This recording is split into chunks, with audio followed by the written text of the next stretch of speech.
Alrighty. Hi everyone. A very good morning to you all. And firstly, thank you so much for joining us this morning for our very first coffee catch up for our Transition and Employment Program.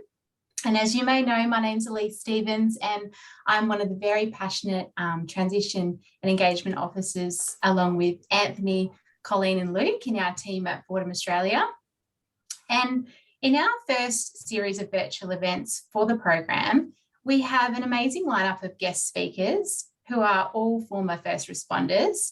And we get to hear their lived experience of transitioning out of their service and what challenges that they face during the phases of their transition, what life is like for them after service, and essentially how they tackled any roadblocks and how they navigated their way through. We'll also hear from family members, the impact, the challenges, and the support that they provided throughout the transition and beyond. And the purpose of these particular catch-ups is to listen, to learn, and reflect on our first responder story. And together, we hope that this inspires further collaboration, ideas, and actions towards creating further tools, resources, partnerships, and events which are focused purely on supporting a proactive and healthy transition for our first responders. And we have people from all over Australia on this catch-up, a varied group of current serving members, transitioning members, former first responders, our pledge partners, support services and family members. And I think it's pretty special that we've had such a high interest and registration rate, and that so many people want to be a part of this amazing community. We're also recording this catch-up, so for the benefit of those who couldn't be here today and to inspire our future transitioning members. And I wanted to acknowledge the traditional custodians of the lands in which we virtually meet and pay my respects to elders past, present and emerging. So it's an absolute privilege for me to introduce our very first guest speaker, Todd Pender. And a little bit about Todd besides the brief bio that you were sent before we get into our coffee chat. Todd is a father of 2 adult children and has a strong interest in community and youth, which was demonstrated in his coaching of youth and cult level sporting programs in Australian rules and netball. And currently Todd is employed by the Department of Fire and Emergency Services as a district officer for natural hazards in the metropolitan area. He was a part of the response for Geraldton for TC Saroja, I hope I said that right, Wooroloo bushfire, New South Wales floods, and search and rescue missions, both ground and air, in support of WA Police for missing persons. And Todd was a WA police officer for 33 years and worked frontline in general duties and traffic, both in the Perth metro area and regional WA, and also in emergency operations and youth policing. And Todd was a volunteer member of the WA State Emergency Service for 29 years and deployed across WA to respond to incidents.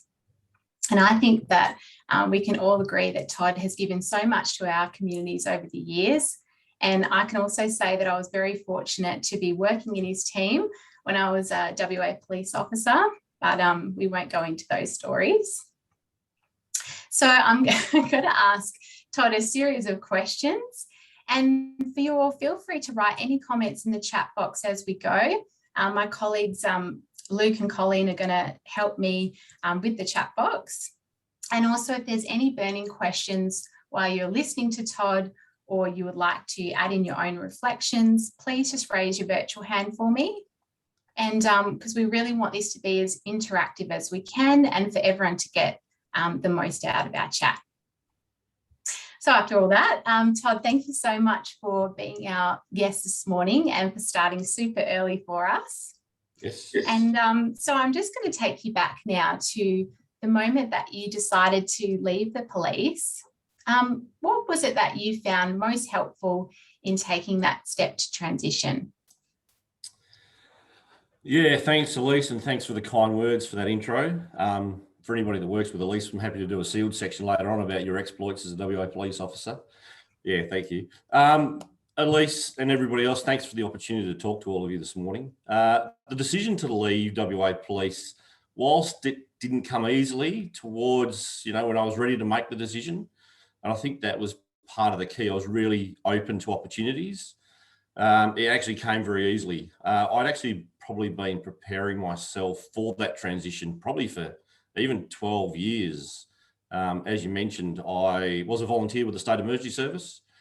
Been a police officer for a few years, and I'd become aware that we get developed really well. You pick up a lot of skills, pick up a lot of attributes, and that was really highlighted recently. I was part of an exercise, an emergency management exercise. There were about 7 ex-WA police officers that were part of the exercise. There was 3 of us working for DFIS. There was one working for St. John's, another one working for our department, Primary Industries, another one working for aviation rescue firefighting, and another one working for local government. So that really illustrated it to me that, as police officers and emergency responders, defence, we do get developed really well. We get some skills we pick up along the way that make us attractive to other opportunities and other employers. So when I was ready to make that jump, I'd applied to become a district officer. I was in the pool. I'd actually been offered 3 spots, and one of them was really attractive prior to that, to go to Broome. But for me personally, it just didn't work right then. And then when they rang and said, yeah, we've got a job here in the metropolitan area, it ticked a lot of boxes for me and my partner, my wife. So the transition was actually really easy in the end.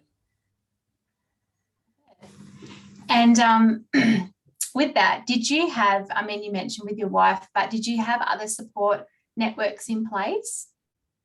Oh, you do. You have those close people around, and there were a couple of guys that had transitioned. They moved from a sworn position into a public service position with WA Police. So they were still around police officers. So they just weren't, they were no longer sworn. So I reached out to them, and there was a guy that was working nearby, and I spoke to him, on a regular basis, just about how it was, because it was huge. I'd been a police officer for 32, 33 years. So I knew, and that's as a 17-year-old I'd started. So I knew making that transition was going to be massive for me.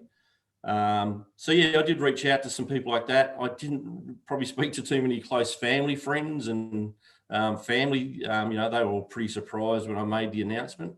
But I'd certainly prepared myself by just reaching out to people that I thought I respected, and I thought I could trust, because obviously you don't want to put too much out there that this is what you're doing. It's almost like we've just seen with the Australian rules, the trade period, where players want to transition from one club to another. You don't want it known because it gets out. But I did. I had those people that I relied on that to give me some good advice and some direction. That's great. And I think because, and you mentioned it, it sounds like you sheltered yourself a little bit, because we talk about the bit of the naysayers, I suppose, and how you navigated that, because like you said, people would have been maybe a bit shocked that you were leaving after so long. So was there anything that you did that kind of protected yourself against that? Yeah, it was interesting, because it was March last year, and as everybody now knows, we're in a bit of a transition, socially and culturally at the time. I know when I spoke to my superintendent, I got the words out that I was resigning, and her thought immediately was the fact that we're in COVID. She's going, Todd, it's not that bad. This is going to pass. Well, it still hasn't. But when I explained why, and with my background, she got it. Probably the biggest person that was shocked was my own son. He, for as long as he's known me, I'd been a police officer, and he really struggled, actually. And I do liken myself to where he is at the moment. When I left high school, it was going to be police, fire, military. He chose to follow Dad's footsteps. Not that I ever encouraged him. And I look at him now and I go, wow, I was like him back then. I didn't know what life was going to look like when I reached 50, 55 and retirement. I was just very fortunate that during the course of being a police officer, I fell into this little thing called emergency management that opened up a whole heap of more doors for me, to the point that I was running my own business for a little while, in emergency management consultancy and training. And we got to go all over Australia doing that. And I was doing it whilst I was a police officer. But that then opened up other opportunities, and it made me attractive to DFIS to come on board as a district officer, looking after about 200 volunteers. Really aware of your skill sets, I suppose, and over the time set yourself up really well for this position, it sounds. Yeah, it did. Yeah, as I said, I had been, I'd probably career path my way out of policing to some extent. Whilst I still loved it, I loved the policing aspect. I didn't want to wake up one day and be that person that, I just can't be bothered going to work today, or, you're broken and busted, not enjoying the job and or life. I was really fortunate, you were one, I worked with some amazing people. They're the aspects I probably do miss a little bit now, but I still get the opportunity to engage with police through this role. We've had a number of searches this week already, and I get to see the officers. I get to see them out the front of the office on their patrol. So I still get to engage with the guys that I used to work with, which is good. And just going back what you mentioned about with your son, and I think that this is quite common with some of the transitioning members that we have in our program, that for their children, that's all that they know for their parents. Was there, I know that your son's, police officer, but is there anything that helped, or you would, give some insight or advice to for other people that are transitioning out for their children, I suppose? For the children, well, as I said, as much as I'm his dad and all the rest of it, as the only job I'd ever had was as a police officer. No, I just sitting down and have those conversations, and sometimes they can be a bit more difficult and awkward. Fortunately, I've got a really good relationship with him. We're able to have the discussions around that, and whilst eventually he came around and he could understand when I was able to outline all the benefits that it was going to give me, and again, just having that positive outlook on life and what it was going to lend to me, and it's obviously something that I've got a passion around doing. And as I said before, I didn't want to become that guy that couldn't wait to get to 55 so you could pull the pin to move on to the next phase. Now I can do this for another 10 years or so, and it's something as I said I really enjoy. I give back to the community, and I'm also giving back to the volunteers. That something that I did for a long time as well. What I'm hearing is you are very forward thinking and proactive. So that would have set yourself up pretty well for your now phase, I suppose, your next chapter. Has anyone wanted to make any comments or reflections at all before I ask Todd the next question?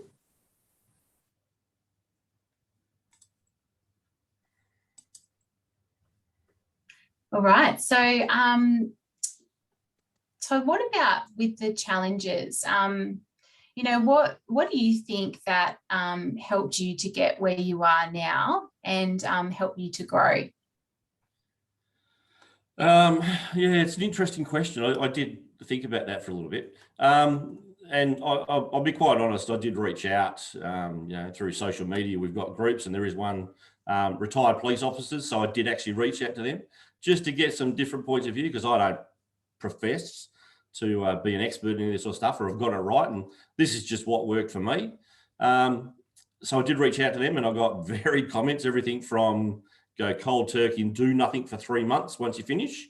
That would work for some, but it probably wouldn't work for others, people who need to keep active, all the way through to go and do things like prospecting and, join local government. And that's something I'll touch on as we go through. But I think the key out of that is having a plan. Don't get to that end date and go, geez, what do I do next? And as I said, I was pretty fortunate. I fell into emergency management. I was a volunteer. When I interviewed with DFIS, the questions that I was being asked, I did get the feedback afterwards that they thought, I was going to nail them. And, fortunately, I was able to give them the information that they wanted. One of them was around looking after volunteers on a deployment. I just thought back to what I'd want to see from a district officer if I was a volunteer going away to New South Wales or going up to Geraldton for Seroja. But it's having a plan. That's the key. And as I said, mine started 12 years earlier, if not further, when I was volunteering, that I thought, this might be something that I want to do as a career and actually go and get paid for it rather than doing it as a volunteer. So it's like having those hobbies where you can turn them into a money-making venture, pretty much like your own, Elise. We both obviously worked together and rode around in police cars and did all those things, but you fell into something that you love doing, and now you just happen to get paid for it as well. So it's having a plan, knowing what you enjoy doing, And then if you can turn it into something you actually get paid for as well, that just makes it even all that better. But yeah, volunteering is a great thing to go and do, to give back to the community. But again, I know that, and I speak to the volunteers. I've got one unit that's just onboarded about 12 this week. I get it. It's not everybody. And we do have a transition rate where people, we don't retain them. So that's one of the challenges we face regularly, is retaining volunteers. But I get it. It's not for everybody as well. So be it that you want to go and swing a golf club, you want to go and do lawn bowls, you want to go prospecting, hiking. Yeah, traveling's a bit difficult at the moment. Hopefully that will, ease at some point.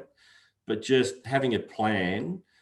Social networks are important, getting out and finding retired officers, people you used to work with, reconnecting with those people. They're all important aspects, I believe, about, someone's transition.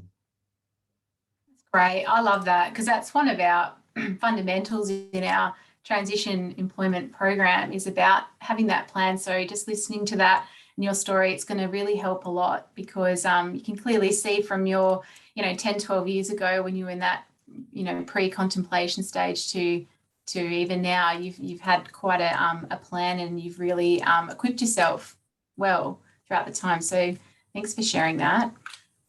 What about, I'm curious with transitioning to different shift work, because I know that a lot of the people that we support, they're on varied shifts, and that's something that's always challenging. So how did you go with transitioning from what you did before to now?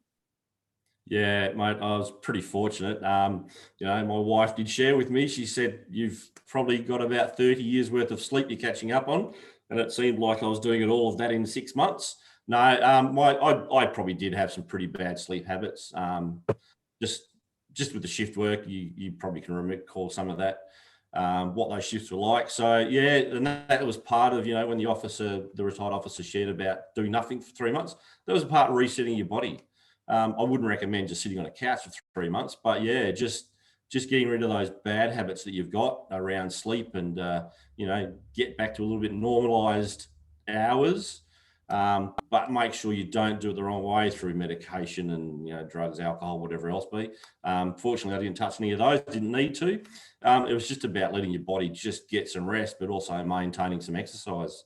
And then mate, as I said, I was fortunate I fell into this sort of a role. I still get to engage with police officers, sharing my story with volunteers. I still get to work with, you mentioned youth policing. I still get to work with the youth now. WA DFIS, they run a emergency services cadets program. And I've been dragged into some of that because of my role with the WA Police Rangers. And that's what I share with the kids is, I tell them about my story of starting as a police officer. I went to the WA Police Academy when I was about 14. That day I've gone, yeah, this is something I want to go and do. Applied, got into police. And I tell them it's about opportunities. I never thought when I started as a 17-year-old as a police officer or a police cadet back in the day, that as I reached 50, that I would be looking at a career with DFIS and moving into this role. So it's about being open to opportunities. You just never know where they're going to present. And having an open mind, being grateful for what you've got in life. If you're negative and you're closed off, those opportunities will slap you in the face and you won't even realise it, and you'll just move straight on. You've possibly missed a great friendship that you could have made, or a work relationship, or a career opportunity. So yeah, it's just being open to opportunities. And I think as well, there's something about when people feel a little bit stuck, and it's clear that you could probably say it was a bit of a, you're not a risk taker, but you're open to, new opportunities. But that's what we do also see a little bit of a trend in, is that people are, because they've been in a role for so long, they're a little bit almost fearful for, taking that opportunity. Is there anything that you would suggest for people to do? I mean, I'm not sure. I know that you're a part of a mentor program. Would you suggest people linking in with mentors or anything like that? Yeah, definitely. And I can see a few faces on there. I can see Tony on there. I know he's part of Jeff Stewart's leadership program. And they're awesome opportunities that you can still maintain.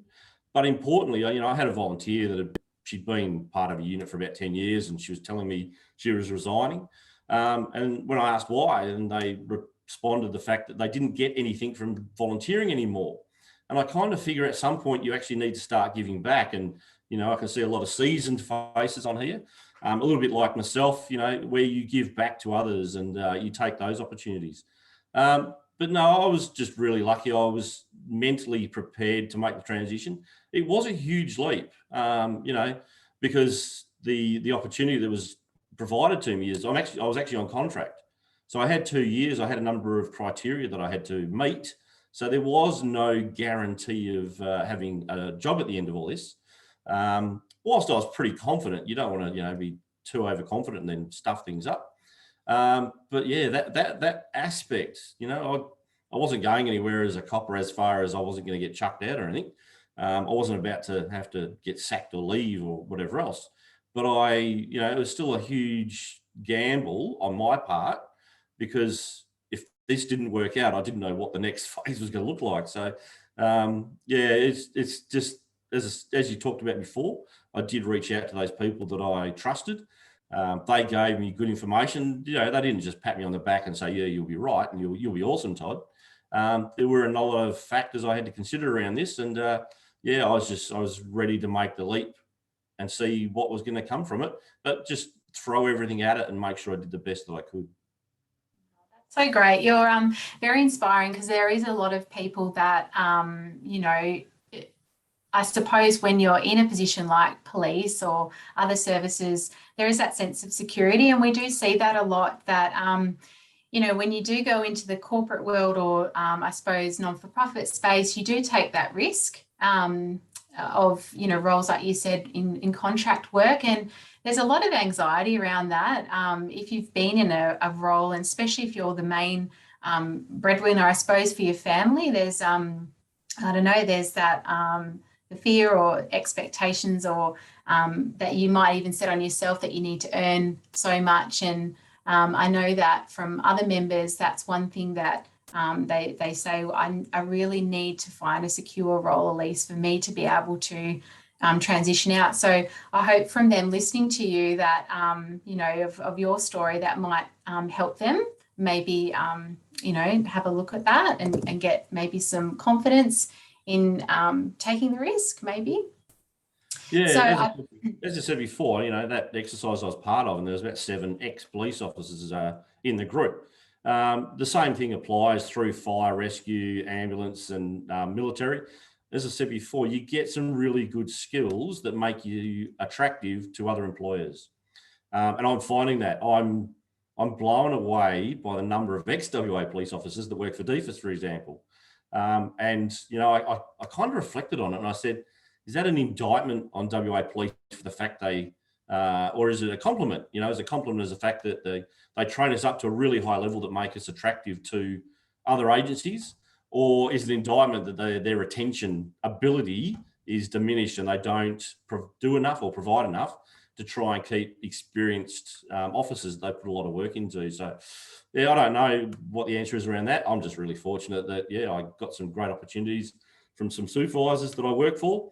They let me explore and expand around emergency management. You know, I got to go to Massenden and meet some amazing people over there when the college used to run. I got over there about 16, 17 times, and just that ability to network across the island. But yeah, no, I was just really fortunate. So I was ready.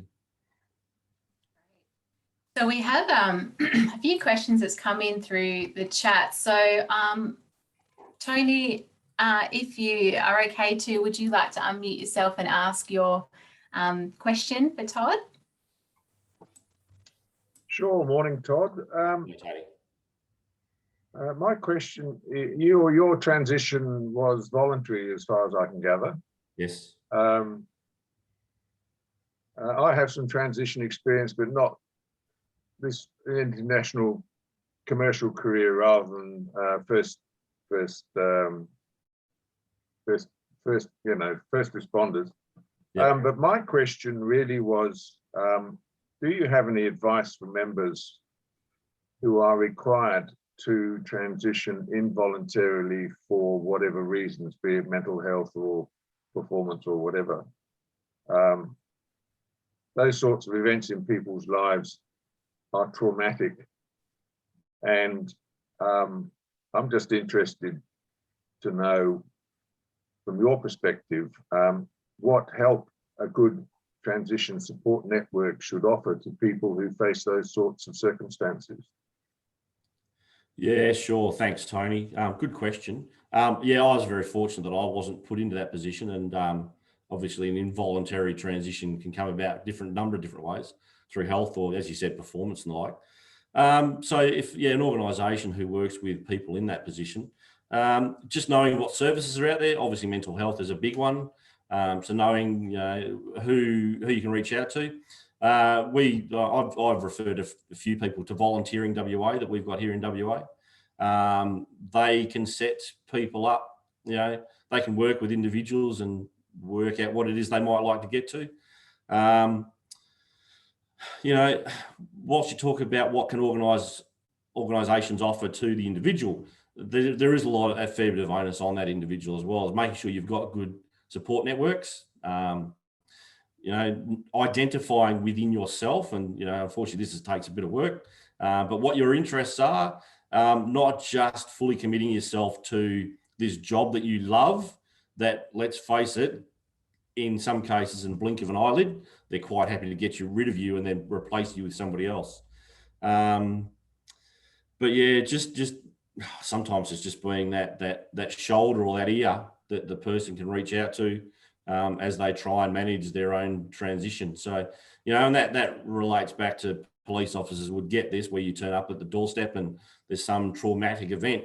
You're not there to save the world. You're not going to fix everything. A lot of it, the people have to have their own resilience. And, I kind of think that as a society, we're losing that ability. We want the cavalry to come over the hill, or, the police officer that's going to come and knock on the door, or the organisation that I can reach out to will just fix everything. There is a fair bit of onus that you need to take as an individual. And, the people around you need to see that, okay, well, yeah, Todd's struggling a little bit. What can we do to help him? Come around, do the gardening, or help him finish that painting. I know I've got a couple of ceilings at home that are taking me a little while to get to, because we've all been crazily renovating over the last 18 months because we can't do anything else. But yeah, just being aware of the people around you, that they can help you. But then also that whole question around, are you okay? And don't just make it that flippant one. I know every now and again I'll test the boys at work. How you going, Todd? Are you okay? And I'll say, no, I need a hand with this painting. Oh, okay. Well, I've got to go this way. So yeah, as I said, just try to develop your own resilience, and that's what organisations can help those individuals with, and that people know they're not alone. I've lost mates to suicide, unfortunately, and I wish I had known that they were in that sort of position, because I certainly would have helped just being available to them. Can I just come back there on one?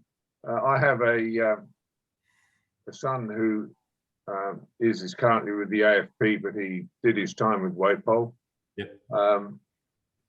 The person I was thinking about him in the question, because he went into major crash probably 2 years or so after he left the academy, and he unfortunately was one of these guys who internalized the effect of major crash, didn't talk to his parents for about 6 months, and showed significant signs of stress and mental disorder. Fortunately, he managed to get over it. But the situation I was thinking about, there must be other young fellows and girls in the force who get into those sorts of situations. So the question then arises, knowing the mental health impact of those sorts of experiences on young people, how should a good service like WAPOL or DFES or whoever set themselves up to support young people in those sorts of situations? Because those things are so traumatic that very hard for someone with 19 years of life skills to deal with them. Yeah, certainly. And I had a number of constables under me, Tony, that worked with me, because I don't say they worked for me, they worked with me, that I could see that. And that was through my own experiences, where I'd been provided opportunities to do some training and get to know and read cues and signs from people that they weren't coping, or even when an officer would come to me and say, hey, Sarge, you know, I'm not doing too well here, just knowing what options they've got. And I've got volunteers. I've got one that recently lost his wife, and he came to me and said he was struggling a little bit. And I don't profess to be any sort of counsellor, but I was able to put them in contact with the right people. And it's awesome that you saw that in your own young bloke. And as I've mentioned, I've got a son that also works for WA Police, and I do, you know, I take an avid interest in what he's doing. And when he starts to use certain phrases or say certain things, or his demeanour changes, then I can actually tell that there's something up with him, and I can have those conversations. So I've got a personal vested interest around that. So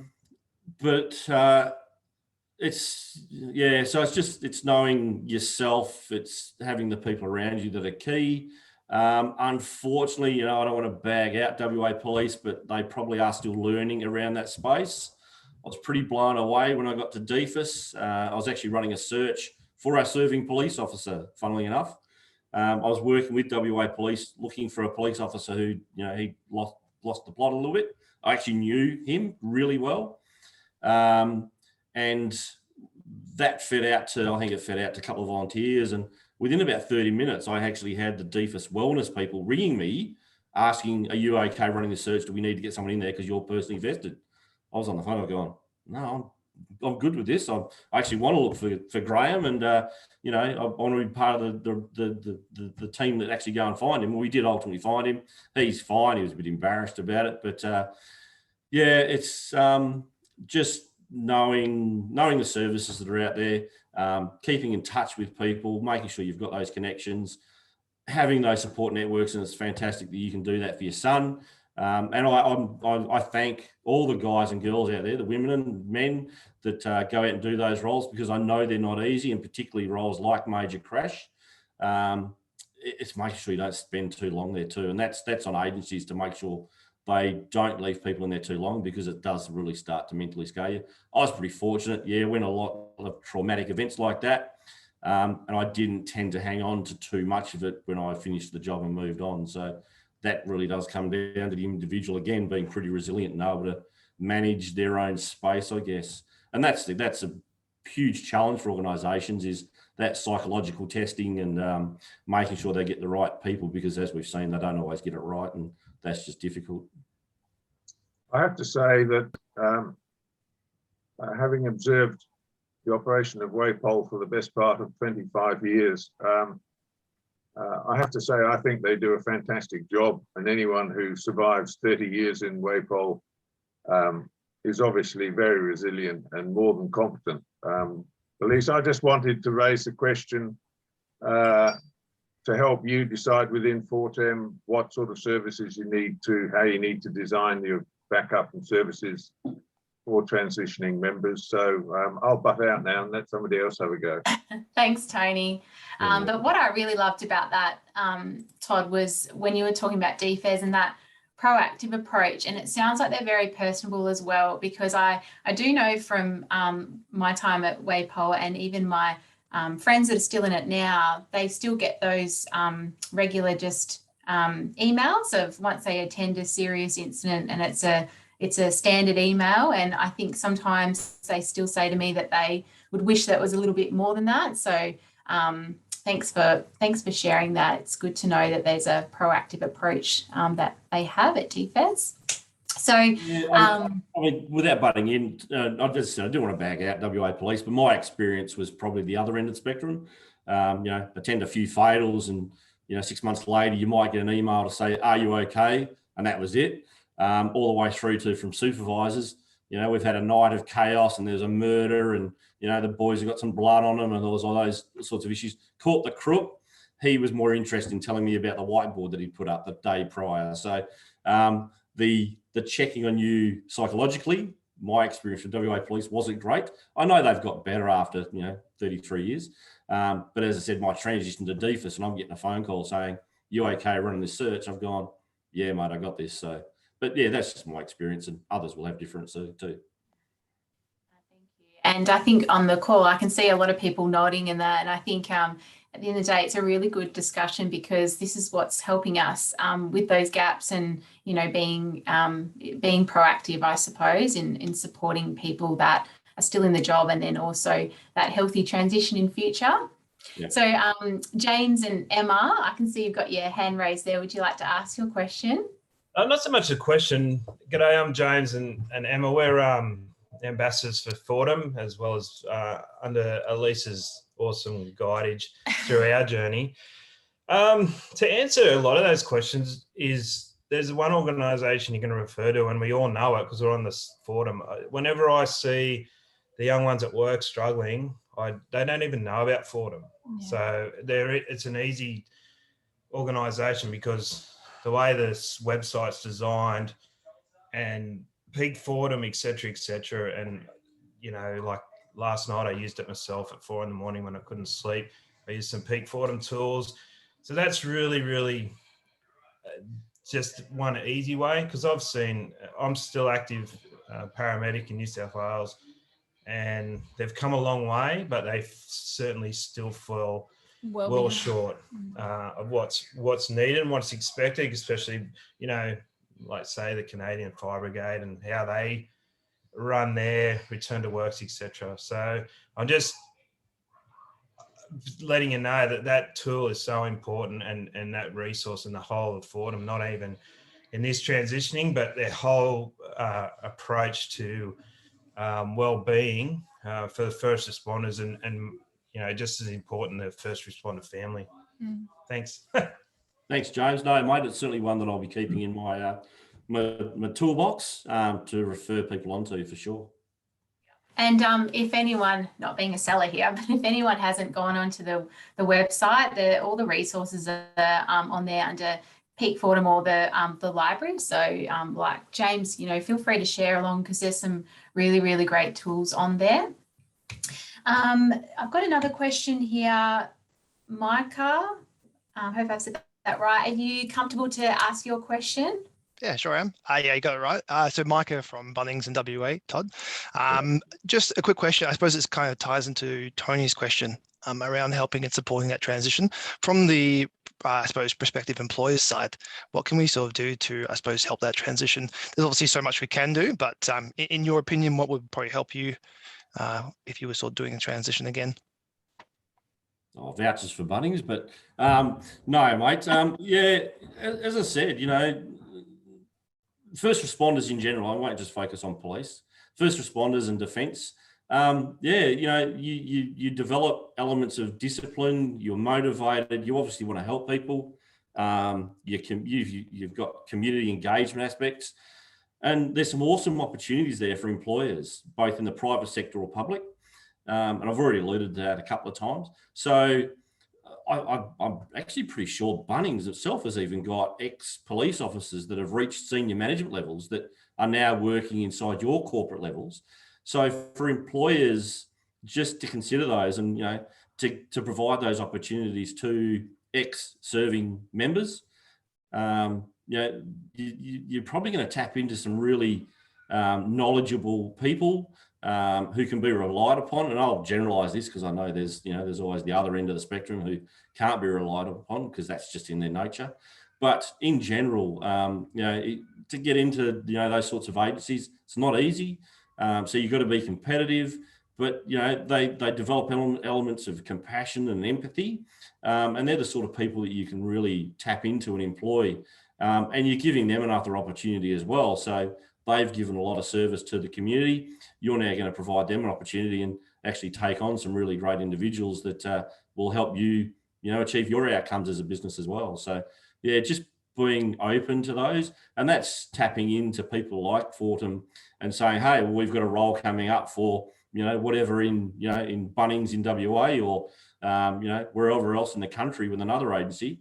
You know, we're looking for somebody. If you've got somebody who's transitioning, this might be another opportunity that we can give them. So just making yourselves available is just fantastic. And these sorts of opportunities, you know, people in the future will be so grateful for to work with Fortem and be able to do that transition a lot easier than what we've done in the past. So it's just fantastic that we've got these sorts of these opportunities now. Todd, can I add on to that, if that's all right? Yeah.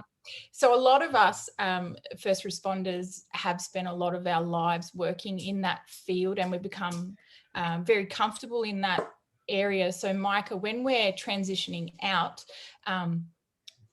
it's a whole new world going from a government-based environment into the private sector. And there's a lot of language that we're not exposed to in our normal day-to-day roles. So like when I'm transitioning now and I'm looking at roles, it's like another language and we're not used to it. So I would suggest if you were to get some resumes over your desk of first responder, to have a chat with them and feel them out a bit more, because our transferable skills, which there are immense amounts of, we might not have the language or the corporate skills to deliver them in the way that you might normally expect. So Fortem help, Elise is helping me with that. But yeah, so just I think be open to them and read between the lines a bit with their applications. Thanks, Emma. Thanks, Todd. Yeah, no, that was a really good point from Emma. I guess as first responders, you really, particularly for police officers, because you work in so many different roles in different parts of, in WA and the state, you pick skills up really quickly too. You're really, you're open to learning. You've got different roles that you can play. You might move from forensic to traffic, then you're riding a push bike. Now you're riding around in a police car. Next minute you're teaching. So that's across all of the agencies. So for, Micah, if you're looking at bringing someone on, you go, oh, but they don't have a background in whatever we need to do, I'm pretty sure they're going to pick it up really quickly. So they're versatile and they're flexible, and we're used to working under a ton of pressure. So yeah, mate, if you're giving people opportunity, that's fantastic. And I can see Louise from KPMG nodding her head. A lot of the guys and girls have moved from these sorts of roles into mining sectors and, security, risk assessments, those sort of stuff. So, there's opportunities there for employers that you can tap into that resource. Just on that, Todd, Louise is, from KPMG, obviously, and one of our amazing pledges. And I think, and correct me if I'm wrong, Louise, is this beneficial for you as a employer listening to our first responders or former first responders? Yeah, absolutely. I think it's an invaluable insight. I think for any, it takes real courage, I think, to make any change, no matter what age, particularly after you've spent, a period of time in one place. There's a lot of courage required to then identify the need for a change and then to actually go about doing it. And so it's really insightful for us. We want to understand how we can best support people with that transition, and the best way for us to do that is to really understand some of those challenges as well. So no, I really appreciate your insights, Todd. Yeah, it's been great. If I could just, sorry to interrupt. No, you go. To add, I'm a colleague of Louise's at KPMG, but I'm kind of a prime example of where KPMG have actually done that. I worked as a paramedic for almost 10 years in AV and also in the London Ambulance Service as well. And now I work in KPMG's advisory service. So can definitely relate to a lot of what everybody is saying. Awesome. Thanks for sharing that, Laura. Just looking back on the chat, we've got lots coming through. Anthony, I think this was from you. Would you like to ask your question? Yes, thank you, Elise. And by the way, you're doing an outstanding job there facilitating this session, so well done. Todd, as a transition engagement officer with Fortem, many of the clients that I'm working with worry about getting the timing right in terms of when to move on and to how early to start developing their strategies and that pathway to facilitate or a term that I use a lot, a soft landing, not a jarring landing. So just in terms of your situation, how much time elapsed from when you thought, when the thought first entered your mind about moving on to when you left? And secondly, is, in your opinion, such a thing as an ideal lead-in time? Yeah, wow. If I could get that right every time, then I'd probably go and write a book and make millions. I wouldn't have to do this. Mate, as I mentioned, you know, I started in emergency management back in about 1996. I was working in a small country town out in the wheat belt. 2 trains had collided, 2 dead, $10 million worth of damage. Knew nothing about emergency management. Got rap over the knuckles because we didn't do a lot of things right. And I said, well, you know, if I didn't do it right, teach me. So I had a really good boss at the time. Was open to putting me on some courses. As I said, 2008, started my own business in emergency management. You know, I was sitting on national councils by then with WA Police around incident management and developing systems around that, something called AIMS. And around about then, you know, I thought, oh, you know, I had a lot of people telling me, Todd, you should go and work into the mining sector. They need people like you. But I was pretty comfortable. I liked the policing aspect. You know, I liked going around chasing crooks and doing all those sorts of things, locking them up. And then, yeah, slowly things just started to change within my own mindset. You know, in 2017, DFIS applied, and I had the support of my wife, and she said, yeah, this is something you really need to look at, because this is where your skill set really does lie. So again, I had some good support around me, and, you know, James and Emma have obviously got that. So yeah, 2017, I really started to get serious about it. So I did apply, and I was lucky. I got into the pool for DOs. As I mentioned, I got offered to go to Esperance, awesome place. Geraldton, yeah, said no thanks. Nothing, no offense to anybody living in Geraldton. And then Broome, and we were going to take that, but the timing just wasn't right for a few family stuff we had going on. And then, as I said, they rang me and said, what about Armidale? And funny, the transition from WA Police, I was really unlucky because it was April last year. When I left WA Police, I couldn't even get a handshake. They did promise me, yeah, we'll get you back. We'll have a ceremony. Well, it's been 18 months. I'm not holding my breath. But I literally finished with WA Police about 9:30 on a Friday morning, handed over all my gear. I caught the train down to my DFIS office that I was going to start at. So about an hour later, I was already working for DFIS. That's how ready I was. I didn't need to worry about taking 3 months off or any sort of reset. I was ready to get into it. I was really looking forward to the challenges. I knew there was going to be a ton of those, just learning all the different systems and the way they want to do things. Whilst I've been a volunteer for a lot of years, once you move into that corporate aspect and now you're getting paid to do this stuff, yeah, there was a lot of different just mechanisms and processes and the administrative side that I had to learn a lot more. And I'm still learning, you know, sometimes I still get it wrong. But the beauty of it here is if I don't get it right, then yeah, you know, people are really supportive and, you know, they teach you the right way to do stuff. So as far as lead-in time, you know, it's different individuals are going to need different lengths of time. And as I said, it's just being mentally prepared, being in that positive mindset, ready for opportunities.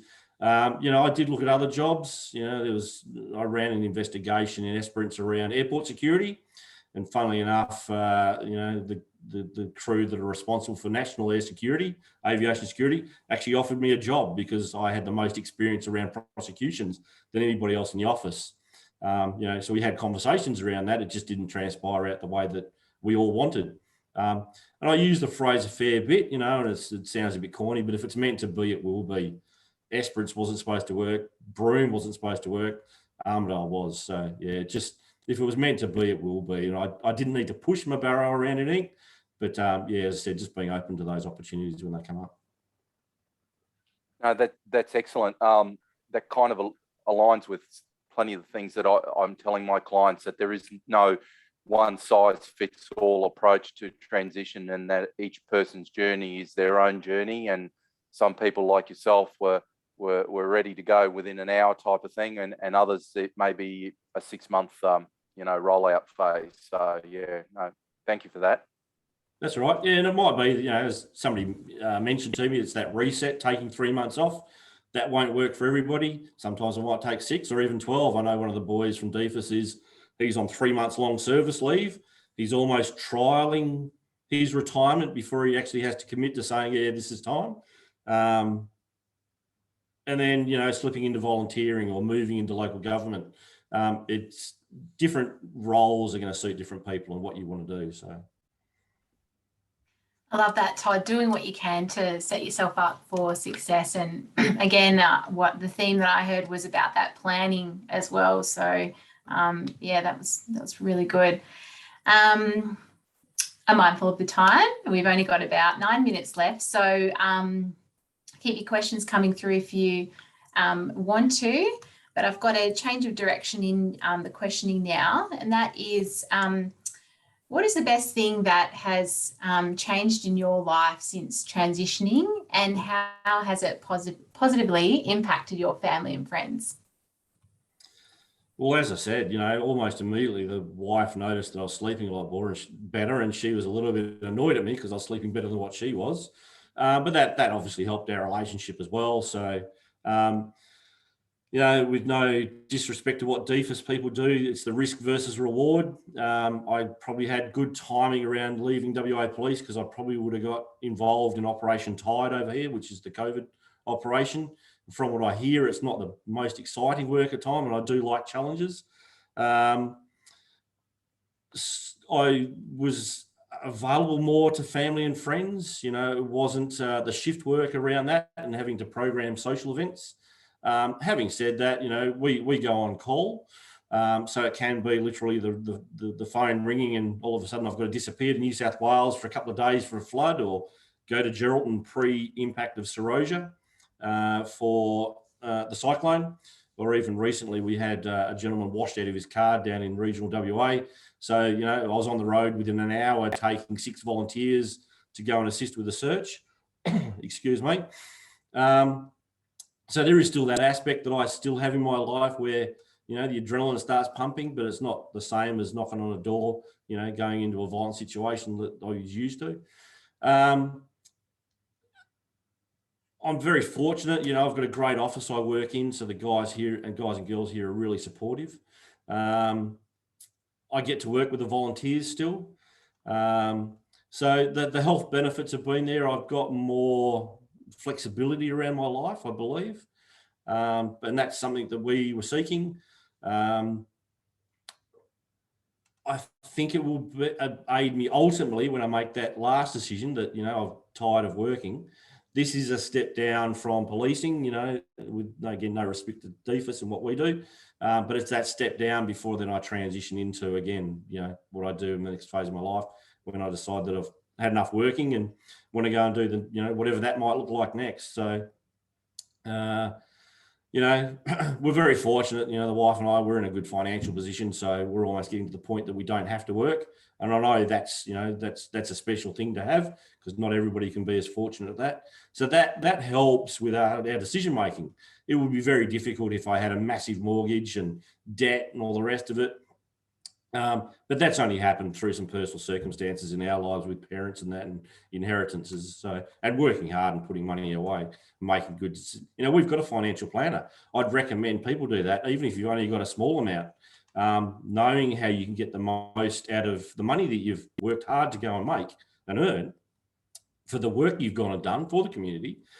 Make sure you're doing the right thing with that, not just sticking into the bank or, where the returns aren't that much, which we found once we went and started investigating. So that might be something, Tony, that you want to think about, or Fortem is having financial planners. They're available for people to help them so they make those right decisions, what they need to do for their money. And it's not that, a financial planner might say, listen, Todd, for you, investment's not the best thing. Yeah, stick it in the bank where you can get access to it because that's what you need to be doing. Again, I don't have a financial planning background and superannuation's a little bit alien to me, but I know right now I'm having to take more interest in it as I get closer. I know as a, up to 30-year-old, I didn't really care too much about it. I knew the importance of it, but I just let that path run. So that's probably an important point as well that I've just thought of. I love that, Todd, because that's something that's been quite important for both our medically transitioning members and non-medically transitioning. And that's one of the first questions that we ask. So great point about the financial planner. And again, there comes that plan. So that's a nice little trend that keeps coming through. So my last question for you is, if you had the opportunity to go back and have someone give you a piece of advice, even though we know that you're a bit of a planner, what would it have been that would have assisted your transition and why? Okay. I don't proclaim that I got it right, but I don't know there's too much that I would have done differently. Certainly don't have any regrets. Yeah, as I said, the timing wasn't great. I not that I was seeking some, orchestra fanfare as I walked out of the place, but just even being able to get a handshake would have been kind of nice.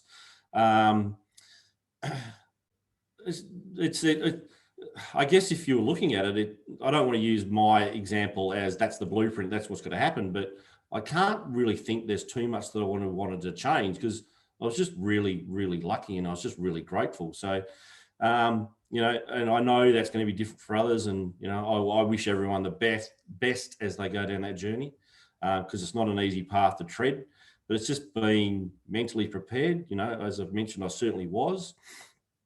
I had the good support from people around me, and I know the next transition I do will probably be a little bit more difficult. But then I'll use this as the example to myself for the next time, is just being prepared. And as I mentioned, one of the boys, he's taken 3 months off. That's him doing his preparation around, is this something I want to do, or do I want to keep working? I'm pretty sure I know which one he's going to decide to do, because he'll be prepared. And that's the advice I give to people, and use my own as a bit of an example, is finding what you enjoy doing, what you love doing. And if that opportunity can present itself, if you're happy to do it as a volunteer, awesome. If you make it into a world where you can actually derive an income out of it, it might be a hobby you start doing at home, and there's lots of examples of those that people then turn into a business. And it doesn't have to make you a millionaire, but if it's something you enjoy doing, and be it making videos on YouTube or whatever it might be that's out there these days, then awesome. It'll make your mental, and that's ultimately what it's around, is your mental state.